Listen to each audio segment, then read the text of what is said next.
So the journey starts in the USA, in my journey, not Jazz's journey, but my journey starts in the USA with swing in the 1940s and so 1930s to 40s. That's the last time that jazz was in the mainstream and really popular. It was the rock and roll for young people at that time. And but as World War II went on, more and more musicians got signed up to fight, and so the bands shrunk. Petrol shortages meant that they put a stop to tours, and there was a recording ban in place between 1942 and 1944. So to survive all this, the big bands had to become really commercial, which was good for getting access, so everybody had access to jazz. It became really mainstream, really accessible, but it meant that it put a stop to the progression of the music itself. But the good news for jazz was that the big bands became good training grounds for the true innovators of jazz. So in a world dominated by war, social inequality and racial discrimination, something was brewing. And at the end of the war, a revolution pioneered by Charlie Parker, Dizzy Gillespie and Thelonious Monk, and they were all in Stan Kenton's big band. They laid the foundations of all modern jazz as it is today, so that's bebop. So bebop musicians turned away from commercialism. They focus on the joy of the creative and the artistic experience itself. It's characterized by long improvised solos, virtuosity, melodies played twice as fast, and complex harmonies. Basically goes like this.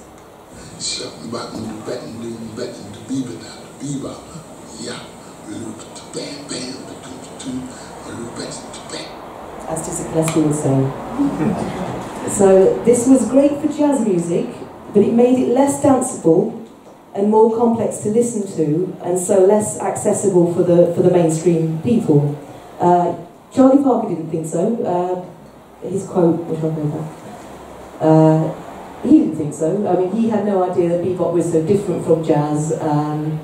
He wanted music for the people, something that they could understand and something beautiful. So he didn't think so, but he was an absolute genius. So from the 1950s, jazz then had to compete with other popular entertainment, so television, and also a new form of highly danceable and highly accessible music, which was rock and roll, as we all know. So jazz was competing with all of this. And then by the 1970s, before the 1970s, the music press would write about jazz alongside rock and roll and other music.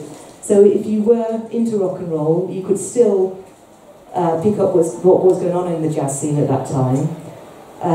But after the 1970s, when punk became the leading popular music, it's so different to jazz, so you didn't have to play an instrument with punk, let alone be a virtuoso. You didn't even have to play an instrument. It had little melody, little harmony, and it had a DIY attitude that meant that absolutely anybody could become a punk musician.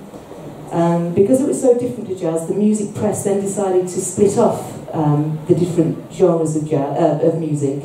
And jazz had its own separate magazines, so the Jazz Times started in 1970. So this made the access to jazz even less accessible, and more for the elite who had access to musical training. And so, getting to the 80s, so by the end of the 80s, the popular music, so this thing here, this little gadget here was, it was originally a bass synthesizer, but it was misused by somebody in Detroit, and it started the little squeaky sound that became the basis of dance music, which is kind of acid house and everything. So in 1994, so Orbital in 1994, played to 40,000 people in Glastonbury, and that was the point where dance music was propelled to the mainstream. And dance music is now so entrenched in the popular culture that it can sell any brand at all. So at this time, so in 1994, there was a heavyweight jazz drummer called Jojo Mayer. I don't know if anybody's heard of him, but he's played with Nina Simone, and he was in the Monty Alexander Band. And in 1994, he was at Glastonbury, and he played with Michel Negoncello. I think that's how you pronounce it. And so he was there to witness this dance music phenomenon. He was there to see it. And he realised that the beats that the people were dancing to were just exactly like the drummer, the jazz drummer Tony Williams had been playing in the 1960s. So to him, this was jazz. So back in New York, he knew what to do. So he became fascinated with dance music beats. He was listening to Aphex Twin, Square Pusher, and Photech. This clip that I'm going to play is the basis of drum and bass, but it's this beat, but it's speeded up. So this is it, hopefully.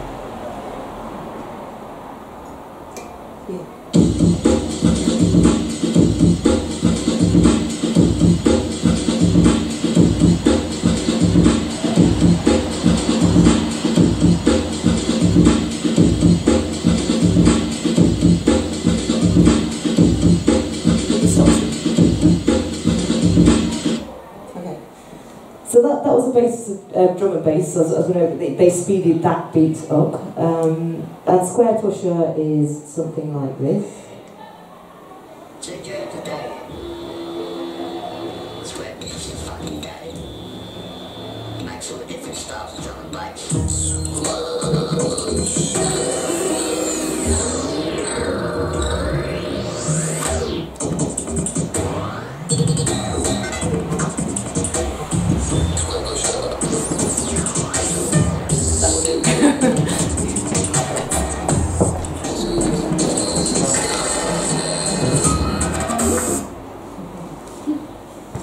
So, as you can see, everybody, that came from the Winstons in the 1969, so it's all... so, that's what he was working with. He was listening to these beats. And he also realised that the technology that the dance music people were using, soon the technology would advance beyond what the musicians would be able to apply to their music. So, he started a process of what he called reverse engineering.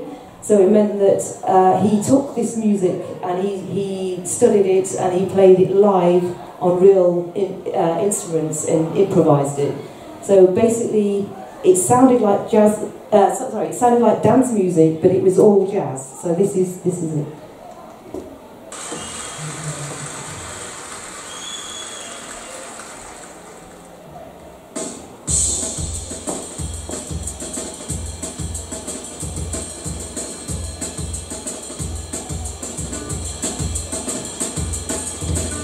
I'm never getting enough to do with Jojo Mayer, so I'm going to play that.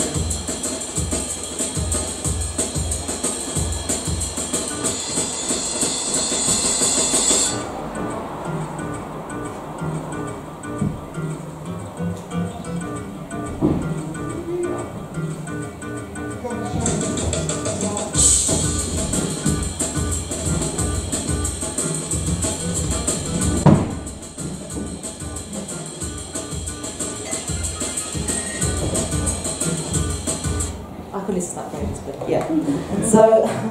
So he's founded a new underground scene in New York. He called it Prohibited Beats, and it was in the 90s, and it went very well until the mayor, is it Giuliani? He made dancing illegal. So then that was that. So he struggled to get this new form. It was his new form of jazz, new form of self-expression, and he struggled to get it heard by the mainstream. He had lots of logistical problems, so that was that, and that was in New York. Back in London, oops, yeah, ooh, yeah.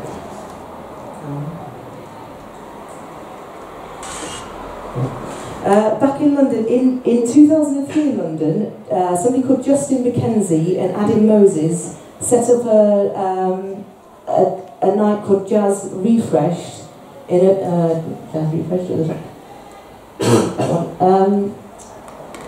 bid to make jazz affordable and accessible to all. I went to one in Brighton recently. It was £7 and it was 6 hours of jazz, and it was some of the best musicians that I've heard. They also showcased new musicians, and it was really family orientated as well, so it's a really amazing thing. They set that up in 2003, so a new scene in London began to emerge. The millennials, the young ones, the millennials who are constantly being sold things over their mobile phones, are starting to turn away from commercialism and to the joy of creative and musical experience itself. So just like bebop, they're liberating the sound of jazz with their own musical influences. So they grew up. There's a group of musicians that grew up listening to pirate radio, which was broken beat, grime, and jungle. So that's all dance music. You're not sure what that is. Traditionally, so the jazz that they play is danceable again, and so it's been played in clubs. Traditionally, being in bands was the only way for black musicians to get any social mobility, and so a lot of them were not formally trained. With the new wave of British jazz musicians, not everyone is formally trained, and so they are wresting the music away from the elite and back to the people again. But also, not being formally trained means that it produces true innovation as well. And again, just like bebop.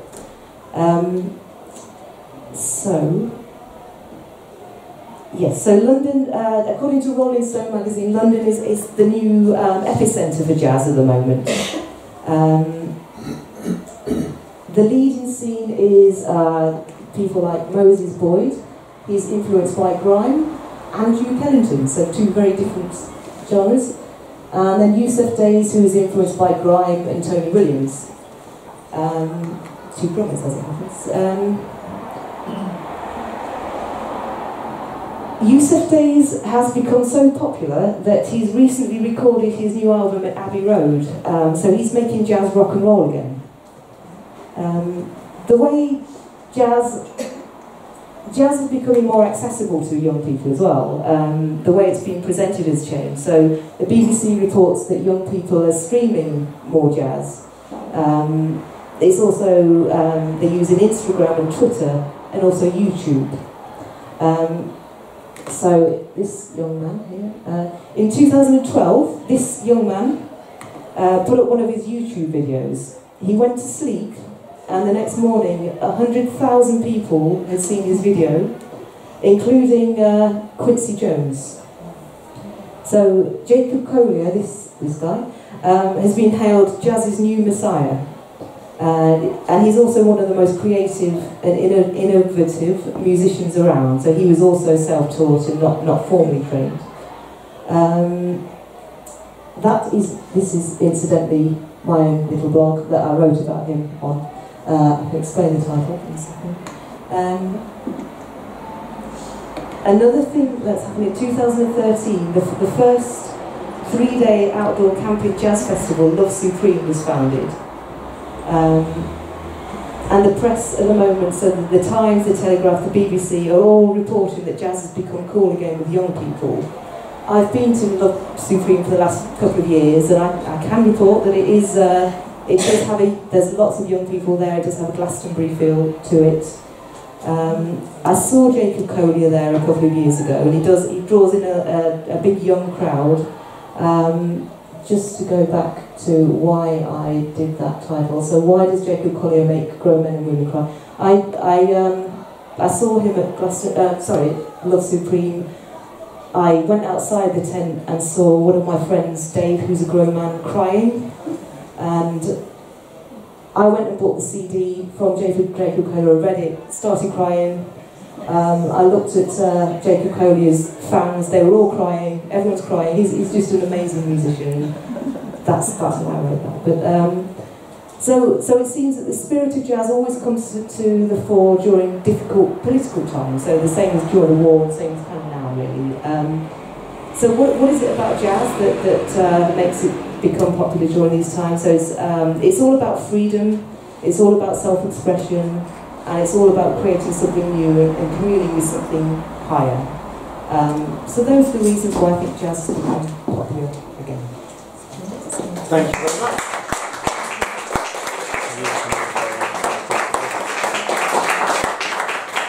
Fabulous talk. I mean, I find myself crying at festivals, mainly because I can't find my tent.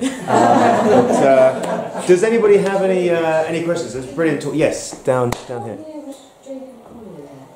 I think it was 2000. Where are we now? 2016, I think. Oh, I've been 15, 16, no, 16, 17, 18. It might be 2015 then, I think. I missed 1 year, I think, so maybe 2015 then, yeah. Because this is Love Supreme in Lewis, isn't it? In Glyn, yeah. Glyn, yeah. sorry, Glyn. Yeah. Yes. Yeah. Excellent. Yeah, and there was a hand, yeah. You were talking about Jojo Mayo. I love Jojo Mayo. I was listening to him before coming here. Oh, wow. Considering you've done this talk tonight, did you know that he did a TED talk himself? I did, yes, I know. Yes, I did. Yeah.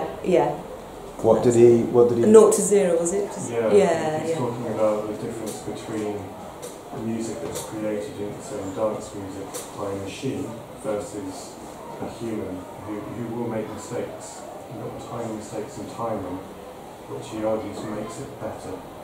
If everything is completely on beat all the time, it's not the same as someone performing it live. Hence that clip that you played, that could quite easily be recreated by a machine, but it's better when it's live. Excellent. Brilliant. Thank you very much. Any more questions for... yeah, there's a hand. Yeah. Where did your love of jazz come from? It started with, I like singing, so it came from singers to start with, and then I just went on this little journey of just, I love dance music as well, so so it started from singing, then it went to dance music, and then it all went to, then I heard about Jojo Mayo, and then I got into jazz, so I just went on this little journey of everything, so yeah. So dance music is sort of jazz, is it? It's that it leads into it, that's essentially one you could argue. I think people are, well, with Jojo Mayo, he is, it sounds like dance music, but it is jazz. Okay. Because it's played on live instruments, it's improvised as well. The young people who are doing jazz now, they were just brought up on dance music. They were brought up on jungle, broken beat, and the other one, grime. Yeah. So that's their influences. Like I guess in the past they'd have other influences, but so it has just because it's just incorporated in the music. So it just happens to become more danceable again. And it was, excellent. Yeah. Brilliant. Any more questions for Tina before we take a break? I can't see any hands, but no, that's fine. Well, can we thank Tina again for